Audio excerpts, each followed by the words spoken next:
On a passé hier la barre du million de cas recensés dans le pays.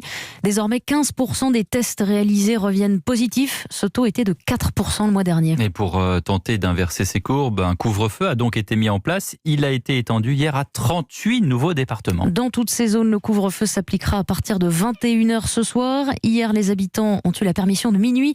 Dernière soirée dehors avant des semaines de nuit confinées.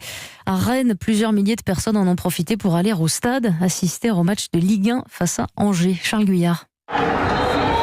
À 22h50, lorsque le coup de sifflet final a retenti au Roazhon Park hier, ce n'est pas seulement un match qui s'est terminé, mais plus généralement les prochaines soirées foot au stade. Car désormais ici, les rencontres programmées le soir, il faudra les suivre à la maison, au grand regret des supporters rennais comme Damien. C'est la dernière avant le couvre-feu, donc voilà, on va regarder les matchs à la télé, en famille. C'est pas pareil sur le canapé que dans les stades. Il faut aussi prendre des précautions, on voit bien que le contexte est quand même un peu tendu en ce moment. Depuis cette nuit, c'est donc chacun chez soi, entre 21h et 6h du matin, à Rennes comme à Angers, ville que les joueurs du Maine-et-Loire ont d'ailleurs rejoint après le match dans leur bus conduit par Michel. Alors on est arrivé à Angers à 1h du matin, après le couvre-feu. Du coup, comme tout le monde, l'ensemble des passagers se devait d'être en règle. Chaque joueur dans le bus aura son attestation. S'ils ne l'ont pas, c'est 32 personnes qui sont verbalisables. On est comme tout le monde. Et si la situation sanitaire le permet, les deux clubs peuvent encore espérer jouer devant du public le week-end prochain, puisque Rennes accueillera Brest à 17h et Angers recevra Nice à 15h,